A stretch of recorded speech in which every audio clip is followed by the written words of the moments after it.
Good afternoon, everyone. I hope you're all feeling energized after an inspiring morning.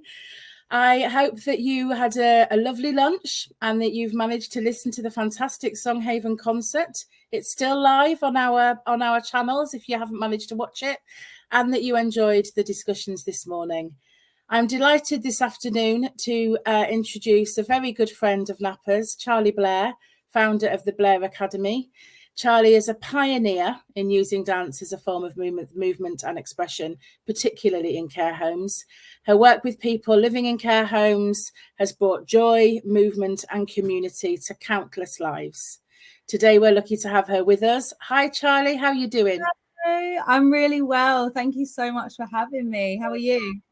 Really well. It's lovely to see you. We know what a busy woman you are. So thank you for taking the time with us today on Arts in Care, the National Day of Arts in Care Homes, because the arts are such a broad topic, but dance is so important. And we're going to explore a little bit about why it's important, but also how activity and care teams can integrate it into their daily work, really. So start us off. Tell us about you. Tell us about the Blair Academy. Yeah, so I've been lucky enough to be doing the work that I do through the Blair Academy for just over 6 years now. And we're all about health, happiness, and hip hop. So hip hop dance is our weapon of choice that we take into care homes and lots of other care and community settings as well. You'll find us in day centres and community venues, anywhere really that will let us in the door to have a boogie, you'll find us there. And it's really about bringing people together for that shared experience, having a group experience with dance. And if I'm honest, we're a response to the kind of dated, assumptive approach that can be taken sometimes when we think about getting older people involved with exercise and movement. So we wanted to bring something a bit fresh, something innovative, and really kind of move with the times. You know, we've got lots of diverse communities that make up our care homes now, and we really wanted something that would appeal to lots of different people and just give people the chance to try something new, really. And I think that fresh approach is so important, isn't it? Because I think you're right about the assumptions we make about how older people will like to spend their time, the kind of music they listen to, the sort of stuff that will get them moving. And I've seen you I've seen you get the room moving, and it really just is it is infectious. The way that you work, your approach is so inspiring. So I thank you on behalf of Napa for all that you're doing, because I think your work is really inspiring and it gets the job done. It gets people moving. There are such physical benefits, I think, as well as kind of the emotional and psychological benefits. Could you just say a little bit more about, you said, you're about physical health as well. Just say a little bit more about how dance benefits people's physical health. Yeah, so I think dance in itself is such an amazing tool when we're thinking about physical health, because it's a multifaceted way of focusing on your health and your fitness. So you might go to the gym and, group things off, think, I'll get on the treadmill for my cardio, and then I'll do, the weights to strengthen my muscles. But with dance, it's such a great way to tick lots of boxes. So we find with movement, you're really able to work on maintaining or improving somebody's mobility and their flexibility. So of course, as we're getting older, we're thinking about maintaining our independence. We're thinking about keeping people active and mobile for as long as possible. So we want to work on that range of motion, keep people able to do their daily activities. We've got the notion that dance is great for coordination.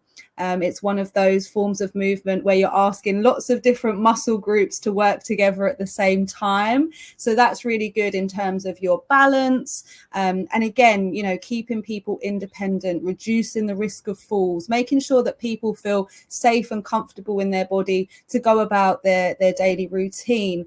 So we've got the coordination, the balance, the flexibility, the mobility. We've also got that cardiovascular element. Dance, often because of the music, people get quite lively and it brings that heart rate up, which is fantastic, as I say, for our cardiovascular health.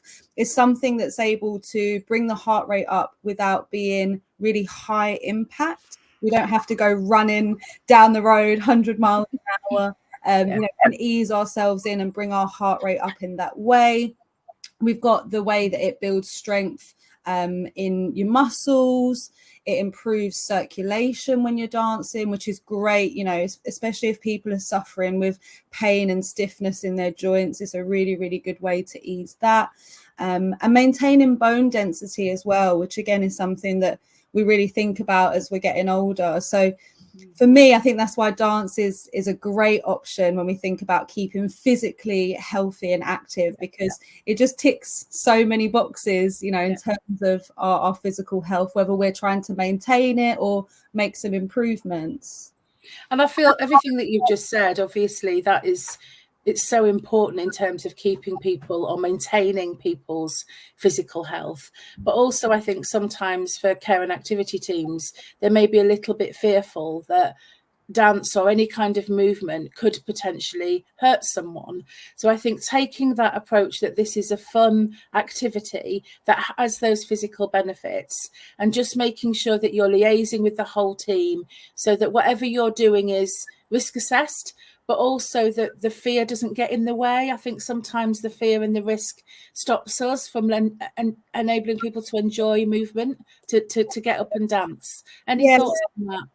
It's definitely something, you know, we've seen where sometimes the staff and loved ones are a bit fearful. They do have some reservations about, you know, their loved ones or the people that they care for getting involved. But as you say, it really is about bringing in the team to make sure that we're planning the safe delivery of dance and movement. And you know, risk assessment comes into everything when we're working in these care settings. You know, if you're planning a day out, if you're taking people into the garden for a bit of sunbathing, whatever it might be, there's always that element of risk assessment. So I think dance should be looked at in the same way as, you know, yes, there are things to consider and there are adaptations to be made sometimes, but that shouldn't put us off, because there are so many benefits, both physically, mentally, emotionally, that come from getting people involved in a group dance session. And even for, you know, the carers and the family, we did have lots of sessions where the carers get involved. It's a moment for them to kind of shake off a little bit of stress and pressure from the day. And for the families as well, again, there's that kind of shared experience. Rather than, you know, just sitting having a chat in the lounge, they actually get to see mum, dad, nan, whoever it might be, having a really good time and share that moment with them. So yeah, I think it is just about, you know, considering the ways that we can make delivery nice and safe. And we have some great resources at Napa. I've worked on some of them with you about, you know, how to incorporate dance into care settings and some of the health and safety stuff to consider. So I think with those resources and, you know, leaning on the experience of your team, it's absolutely possible to plan safe dance sessions and make sure that people can benefit from dance, because there is so much to gain. Oh, there really is. And I think you've touched on mood, but let's just explore that a little bit, because obviously we know that mood can be influenced by dance, and that actually well-being isn't just always about people being happy, that actually there can be some release around music and dance as well for people who are feeling sad or cross or whatever it might be. So in terms of maintaining and improving mood, is there, what would you say is your experience around that? Do you have any examples? Or I think for me, this is like the main or my favorite benefit, let's say, that comes from dancing. Like, the physical health stuff is great and it's really important, but for me, dance and music, they have this kind of magic to really uplift people. And we know that when we do exercise, particularly exercise to music, it releases lots of endorphins in our brain, and those are our feel-good chemicals. So even for me, sometimes I go into a session, I might be a bit stressed out, have a lot of stuff going on, and it's actually a great space to express yourself and release a lot of those emotions. As you say, they won't always be happy emotions. There'll be lots that we're processing as humans at any age or any stage in life. So it's a great space to have that emotional release, get those endorphins going that do boost us and do lift our mood. And then I also think the social connection is something really powerful. When you're doing dance in a group with other people, there's a real sense of being connected to your own body, but also to the people around you, and having like that sense of belonging, that sense of being part of something, being in a community. And that itself can really help to uplift you. And I think alongside all of that are the feelings of accomplishment. You know, we were talking earlier about the assumptions that we make sometimes when it comes to older people, but they make assumptions about themselves as well. You know, I see lots of older people who say, oh no, I'm not a dancer, I could never do that, that's not for me. And a few minutes in, they're tapping a toe. A few minutes after that, you see them going, and at the end they feel such a sense of accomplishment because they really didn't believe that, you know, they were capable or that they could get involved with something, especially something as kind of energetic and dynamic as hip hop. People think, oh, you know, I couldn't possibly start, you know, doing hip hop in my 70s or my 80s, but they absolutely can. It's such an accessible dance style. So I really find that at the end, people's spirits are lifted because they're proud of themselves. You know, it's not easy to push through. I'm 29 and it's not easy for me to push through in my gym session or a dance class. Sometimes I have to dig deep and, you know, really give it my all. So the older people that we work with feel that same sense of accomplishment when they get to the end of the session. They're feeling, you know, uplifted. They've had that chance to like dedicate some time to working on themselves. And yeah, they often surprise themselves with what they're capable of and the moves that they do. So I think there's so many elements for dance to kind of enhance people's mood and really boost those kind of endorphins and all of those feel-good chemicals. I know that you've got lots of experience and lots of examples, but is there just one person or one day that really stands out for you that you could tell us about in terms of the impact that hip hop has had on someone? Absolutely. Yeah, I mean, doing this for 6 years now, we've been lucky enough to cross paths with so many people. And the people that always kind of strike me, there's a few different groups. One of the people that danced before. So I meet lots of people that say, oh, I used to be a fantastic ballroom dancer, or, you know, I met my husband dancing in the town hall on a Saturday night. So there's that element where people, you know, reminisce and talk to us about times that they used to dance. And that's always really lovely. We've met quite a few professional dancers in our time. There's one lady who she was a professional ballet dancer, and she used to tell me off quite a lot in the sessions. She would say, Charlie, straighten your arm and point those toes. And I'd say, no, it's hip hop, we don't have to do that. But she always found it funny, you know, giving me little corrections and going into teacher mode. So there's the people that have danced before. Then there's people that we meet that have always wanted to dance. They say, oh, I've always wanted to try something like this, but, you know, through circumstance, the way life went, they just didn't really have the chance to get involved with movement. So that's always lovely to meet people that thought perhaps it was too late and they wouldn't get a chance in their later life to get involved with dance. That's really nice. And then I'd say my favorite kind of group of people are the people that are really resistant.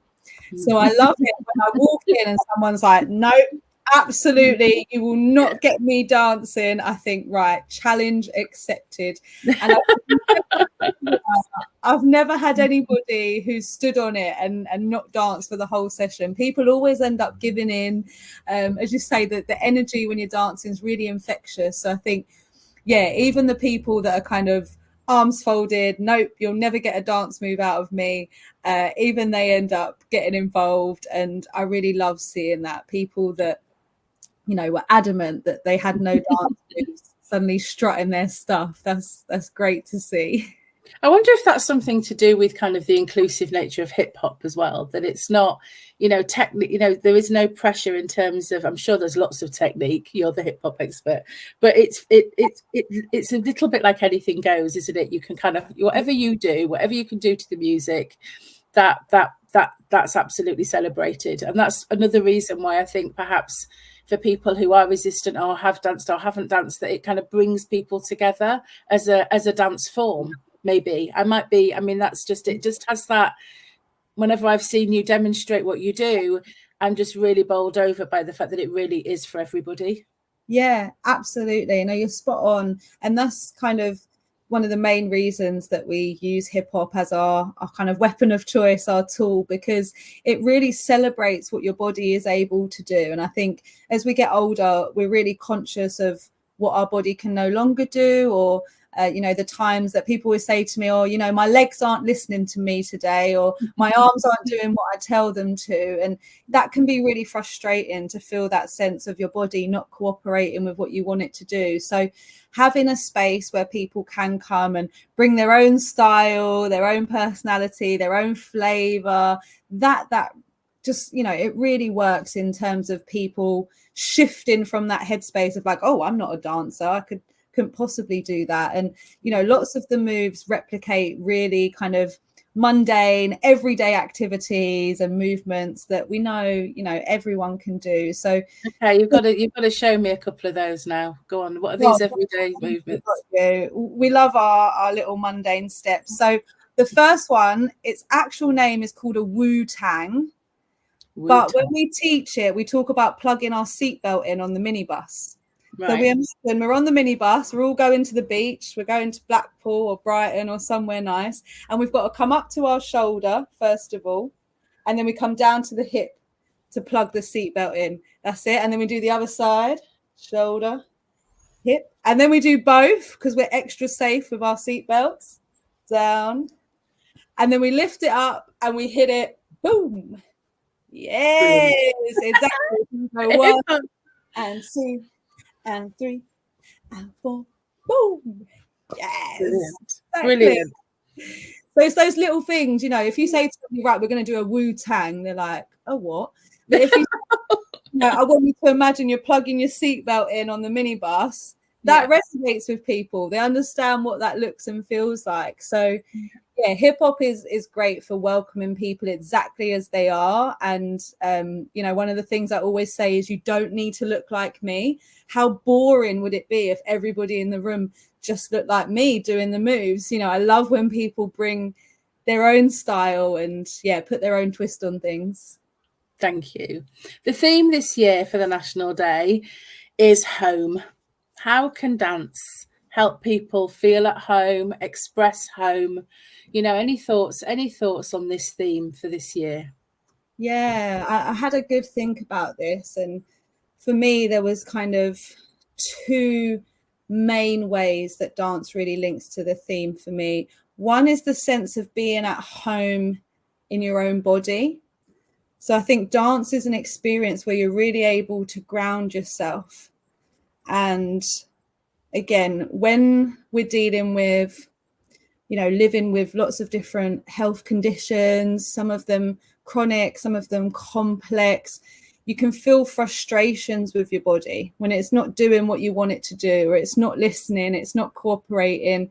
Part of it doesn't work in the way that it used to. We can get a lot of feelings of frustration and feel quite alienated actually in our own body. So I think that sense of grounding yourself in movement and feeling at home in your own body, despite the ways that it might not listen to you or it might not cooperate, is really, really powerful, especially for older people. And then I think outside of that, it's a great way for residents to really celebrate their identity, their personal identity, their cultural identity. Home means something different to each and every one of us. So it's a great way where, residents can actually share music and dance and movement that's meaningful to them from their life experiences. And that's one of my favorite things, being able to deliver an activity that really resonates with people and the life that they've lived before I got to meet them. So I think in line with that theme of home, there's definitely the notion that, you know, residents can celebrate and share part of their identity, and yeah, give people a bit of an insight into what home means for them, or what it meant for them before moving into a care setting. Yeah. Beautifully put, absolutely beautifully put. We are out of time, would you believe? We're dead on 20 minutes. Thank you so much, Charlie. As always, you know, your passion for what you do just absolutely shines through. I've had such a fantastic day today, just talking to so many amazing people for the National Day of Arts in Care Homes. And I want to thank you for your ongoing kind of dedication really to this cause, because I know it's part and parcel of who you are, isn't it? It really is. It really is central to your own well-being, the work that you do. So thank you very much for joining me today. No, thank you, Hilary. It's been an absolute pleasure, as always. And yeah, I hope that we can have a little boogie and a chit chat sometime again soon. Me too, me too. Please go over and have a look at the Blair Academy's website. There's lots on there to inspire you. We also have, as Charlie mentioned, some fantastic resources that we've developed together. So have a look on our website as well. But for now, thank you all very much. Bye for now. Bye. Bye.